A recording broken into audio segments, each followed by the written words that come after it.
Hi, for my UCI MAE52 project, I decided to make a robotic arm.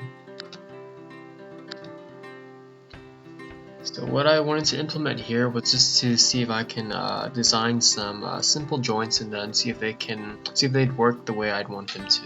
I have a shoulder joint over here, elbow joint over here, and then various joints for the wrist and the fingers, most of which I use pins for.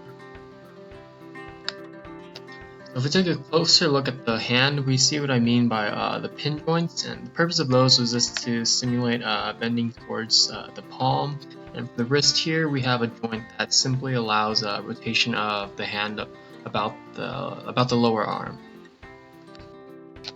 There were two distinct hard parts of this project for me. The first one was getting the dimensions of all the joint components correct so that they would seem mechanically stable and at the same time not be too unrealistic to build.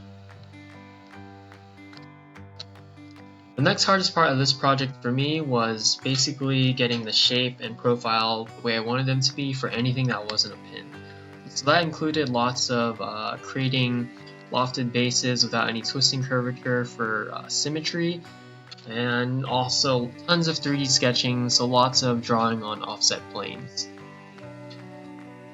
For my simulation, I decided to test the limits of my robotic arm by loading it with 1,500 pounds along its longitudinal axis. The material did actually yield at the elbow joint connected to the lower arm, which we can see in this area right here where there's a sharp corner. This corner is actually filleted, but the fillet radius is quite small, making this essentially just a sharp corner. The region of most displacement, we expect that to be where the body is thinnest. And we have confirmed that by looking at this red region right here, which is much thinner than the rest of the body. Thank you for watching. I hope you enjoyed this video.